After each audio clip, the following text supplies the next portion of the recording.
जय श्री कल्की। ओम नमो भगवते वासुदेवाय।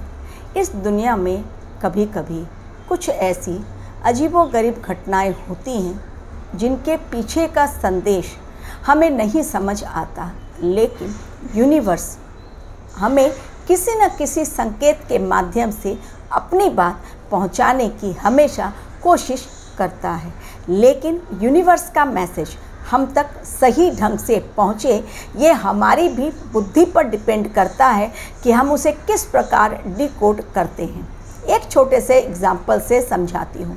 सोलार स्टॉर्म के कारण जब धरती से टकराया सोलार स्टॉर्म, तब अचानक से आसमान में 10 मई 2024 को कई जगहों पर, भारतवर्ष में नहीं बल्कि बाहर कई देशों में, ऑस्ट्रेलिया में, अमेरिका में, ब्राज़ील में आसमान लगभग लाल सा हो गया। कहीं पर नीला या पीला, अलग तरह के जब रंगीन रोशनी दिखी आसमान में तो लोगों को बेहद आश्चर्य हुआ। हर किसी ने अपने अपने अकॉर्डिंग उसे डिकोड करने की कोशिश की, लेकिन साइंटिस्ट ने इसे सही नहीं समझा। साइंटिस्ट ने बताया ये आने वाले समय की खतरनाक चेतावनी है और इसके कारण आने वाले समय में सैटेलाइट की प्रॉब्लम हो सकती है, सैटेलाइट कम्युनिकेशन बंद हो सकता है, अंतरिक्ष यान बंद हो सकते हैं, अंतरिक्ष यात्रियों की उड़ान पर, यानी अंतरिक्ष यान जब बंद होंगे तो अंतरिक्ष यात्रियों पर भी प्रॉब्लम आएगी। नेट जो हम लोग चलाते हैं, यूज़ करते हैं, इंटरनेट, वो भी रुक सकता है। बिजली के उपकरण जो हम लोग घर में चलाते हैं वो ठप हो सकते हैं। यानी नाना प्रकार के प्रॉब्लम्स। इन लाइट्स के पीछे का जो संदेश था वो साइंटिस्ट ने डिकोड करके लोगों तक पहुंचाया कि ये रंगीन दिखने वाली जो लाइट है, वास्तव में ये एक यूनिवर्स का आने वाले समय के लिए भयानक संदेश है।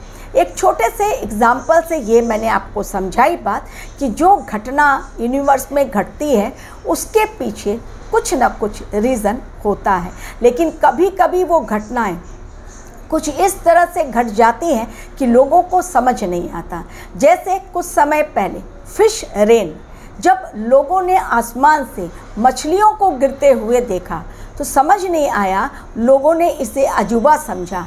अचानक से ये क्या होगा, आसमान से मछलियाँ कैसे गिर रही हैं। किसी ने इसे दैवीय प्रकोप कहा तो किसी ने कुछ और, लेकिन वास्तव में फिश रेन का भी एक रीज़न है। दरअसल जब बादल बनते हैं तो समुद्र का पानी सनलाइट के कारण एब्जॉर्ब होकर ऊपर पहुंचता है। उसी समय में, जिस समय सनलाइट के कारण जो नीचे का समुद्र का पानी एब्जॉर्ब होकर ऊपर पहुंचता है, उसी समय ऐसा कुछ होता है कि मछलियां भी अगर उस सर्कल में आ जाती हैं तो वो खींचकर ऊपर चली जाती, या तो कभी कोई बवंडर होता है या कुछ और, जिसमें वो मछलियां भी एक सर्कल में ऊपर की तरफ खींच जाती हैं। और जब मौसम ठंडा होता है या बारिश का मौसम आने वाला होता है तो ऊपर गई वो मछलियां धीरे धीरे फिश रेन के तौर पर नीचे गिरनी स्टार्ट हो जाती हैं। ये तो मैंने 2 एग्जाम्पल आपको बताया कि जिसे डिकोड कैसे किया जाता है यूनिवर्स के संकेत को। कुछ लोग इसे कर लेते हैं, कुछ लोगों के पास नहीं होती है समझ, इसलिए उसे लोग कह लेते हैं कि ये दैवीय प्रकोप है। 3rd एग्जाम्पल, होलिका, जिसे वरदान था कि वो आग से नहीं जल पाएगी, लेकिन हिरण्यकश्यप के अहंकार को खत्म करने के लिए और भक्त प्रहलाद को बचाने के लिए जब श्री हरि ने नरसिंह अवतार का जन्म लिया, तब उन्होंने अपने तरीके से होलिका को इस प्रकार जलाया कि जिस चादर को वो ओढ़कर बैठी हुई थी उसे ही पहले उन्होंने हटा दिया, क्योंकि उसके हटते ही उसकी शक्ति पूरी तरह से खत्म हो गई।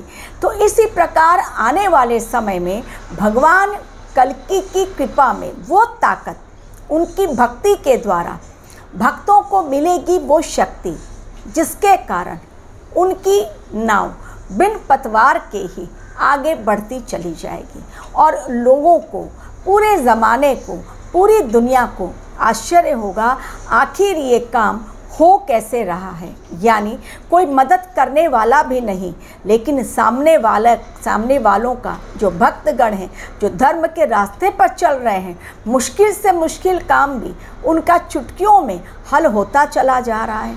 तो कहना पड़ेगा कि करते हैं भगवान कल्कि, लेकिन नाम भक्तों का हो रहा है। ठीक उसी प्रकार जिस प्रकार की मीराबाई जहर का प्याला भी हंसते हंसते उन्होंने पी लिया, लेकिन उस जहर का असर उन पर नहीं हुआ, कारण उनके पास उनके मोहन की शक्ति थी, उनके कृष्ण कन्हैया की शक्ति थी, और वो एक ऐसी शक्ति जो उनके इर्द गिर्द एक ऐसे प्रोटेक्टिव शील्ड को बना देती है, जिसके तहत जो विष भी उनके कंठ से नीचे उतरा वो अमृत बन गया और उसका असर पूरी तरह से खत्म हो गया।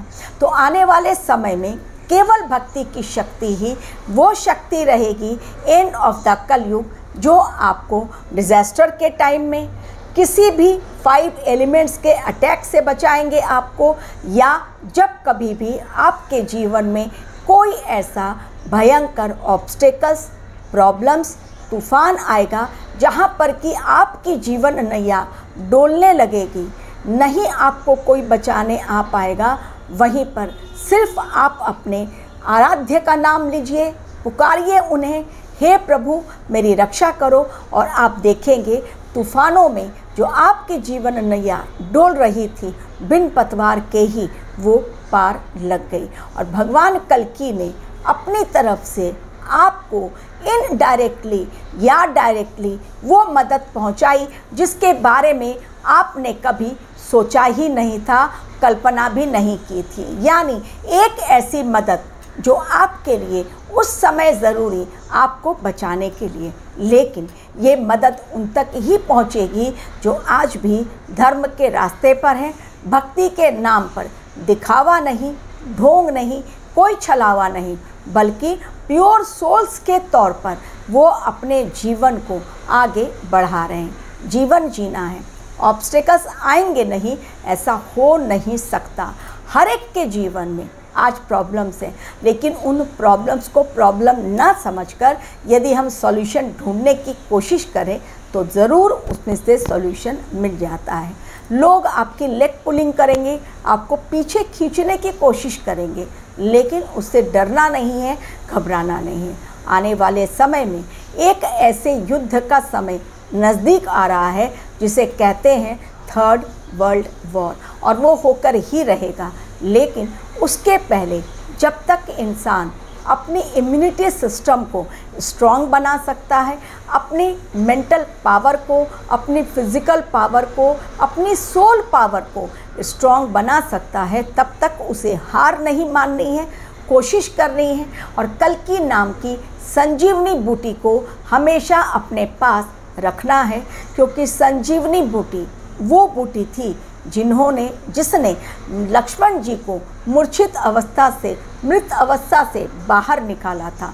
तो आज के इंसान के लिए भी कल्कि नाम की संजीवनी बूटी वो बूटी है जो उनके जीवन नैया को पार लगाने के लिए एवं उनके लाइफ में एक प्रोटेक्टिव शील्ड बनकर काम करने के लिए काम आएगी। इसलिए थोड़े से समय के लिए भी, लेकिन अपने जीवन की भाग दौड़ में से कुछ पल ऐसे निकालिए जब आप निस्वार्थ भावना से भगवान के मन में अपना मन लगाते हैं।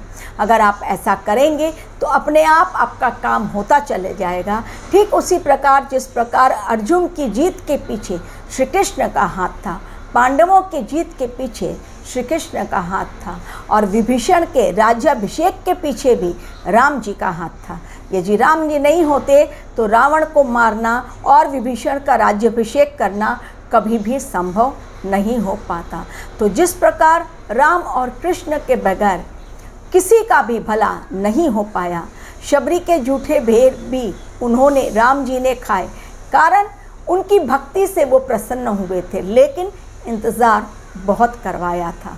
कृष्ण भी लड़ाई लड़े, लेकिन बिना अस्त्र उठाए और अर्जुन को तैयार करवा के, लेकिन सबके सामने अर्जुन दिखलाई पड़े, सबके सामने पांडव दिखलाई पड़े तो करता है कोई और, लेकिन नाम हमारा होता है।